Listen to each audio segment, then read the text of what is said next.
Bonjour, aujourd'hui on va parler de Kate Middleton, on va parler de son frère, on va parler de Harry et Meghan. Encore là pour vous montrer le double standard. Et c'est vraiment marrant parce que les trolls et les haters avaient accusé Meghan et le prince Harry en disant qu'ils mentaient.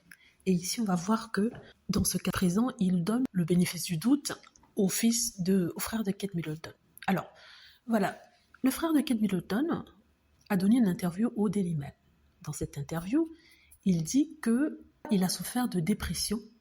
Et il a eu des idées noires, des pensées noires, et pensait même sauter la vie. Donc il dit qu'il n'a pas au départ parlé de ça à sa famille parce qu'il avait honte. Il était embarrassé.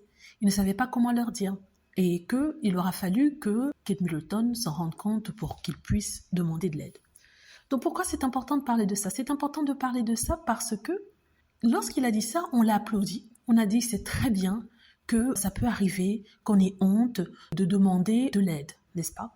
C'est bizarre parce que lorsque Meghan Markle et le prince Harry avaient expliqué ce qui s'était passé dans leur vie, et le prince Harry avait dit que Meghan Markle lui avait dit qu'elle avait des problèmes de santé mentale, elle avait des idées noires, il avait dit qu'il n'était pas allé demander de l'aide parce qu'il avait honte. Il était embarrassé que sa femme passe par là comme sa mère est passée et que c'était comme un échec pour lui, n'est-ce pas? Mais il n'a pas demandé de l'aide. Il expliquait qu'il était embarrassé. Il ne voulait pas que ce soit sa femme qui ait ce genre de problème-là.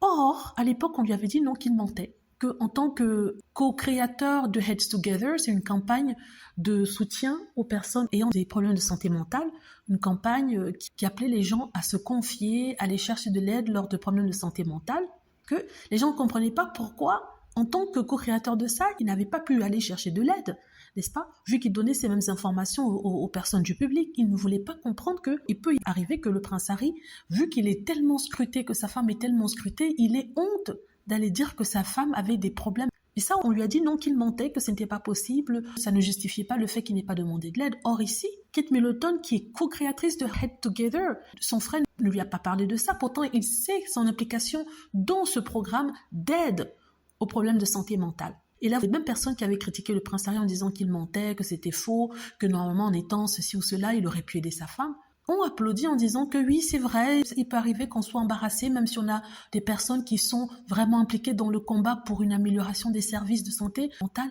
ça peut arriver.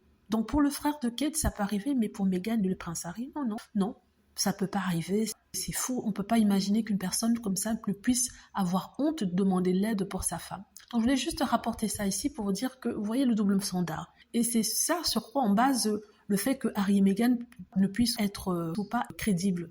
Donc voilà, je voulais parler de ça ici. Dites-moi ce que vous en pensez, j'espère que vous aimez la vidéo. N'hésitez pas à cliquer sur like si c'est le cas, à vous abonner pour plus de vidéos et à cliquer sur la petite cloche afin de travertir lorsque je poste une nouvelle vidéo. Merci.